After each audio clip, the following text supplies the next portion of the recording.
ഹരിപ്പാടിനടുത്ത് കരുവാറ്റയിൽ മാവൂർ എന്ന വീട്ടിലെ കാരണവരായിരുന്നു കണ്ടങ്കോരക്കുറുപ്പ്. കരൂർ എന്ന സ്ഥലത്തായിരുന്നു അദ്ദേഹത്തിന് ജോലി. ഒരു ദിവസം അപ്പീസിൽ നിന്നിറങ്ങിയപ്പോൾ നേരം സന്ധ്യ കഴിഞ്ഞു. പോകുന്ന വഴി അത്ര ശരിയല്ല.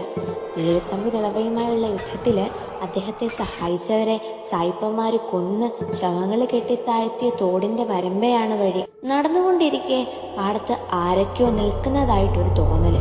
മേലാകെ തളർന്ന പോലെ കുറുപ്പിന് തോന്നി. പെട്ടെന്ന് പുറകിലൊരു കാൽപെരുമാറ്റം. കുറുപ്പ് ഞെട്ടിത്തെറിച്ചു. പേടിക്കണ്ട, ഒരു ബീഡിയെടുത്ത് അയാൾ പറഞ്ഞു. ഞാനും ആ വഴിക്കാം. കുറുപ്പിന്റെ ശ്വാസം നേരെ വീണു. രാത്രി അതിലെ യാത്ര പാടില്ലെന്നും ദുരാത്മാക്കളുള്ള സ്ഥലമാണെന്ന് അയാൾ കുറുപ്പിനോട് പറഞ്ഞു. അങ്ങനെ അവർ കരുവാറ്റയിലെത്തി. പേരെന്താ? കുറുപ്പ് ചോദിച്ചു.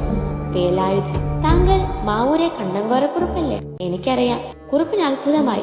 വീട്ടുപേരെന്താ? കുറുപ്പ് ചോദിച്ചു. കുളത്തിന്റെ തെക്കേ. നിങ്ങൾ അറിയൂ, അയാൾ പറഞ്ഞു. കുറുപ്പ് അയാളെ വീട്ടിലേക്ക് ക്ഷണിച്ചു. ഒരാളോടുണ്ട് എന്ന് പറഞ്ഞ് കുറുപ്പ് വീട്ടിലേക്ക് കയറി. തിരിഞ്ഞു നോക്കിയപ്പോൾ പുറകിൽ ആരുമില്ല. കുറുപ്പ് വിളക്കെടുത്ത് മുറ്റത്തിറങ്ങി നോക്കി. ആരാ മോനെ എന്ന് മുത്തശ്ശി ചോദിച്ചു. കുളത്തിന്റെ തെക്കിലെ വേലായുധൻ എന്നാ പറഞ്ഞത്. എന്റെ ഭഗവാനെ, ഹരിപ്പാട് വേലായുധ സ്വാമി. മുത്തശ്ശി കൈകൾ കൂപ്പി. നമ്മുടെ ധർമ്മദേവ.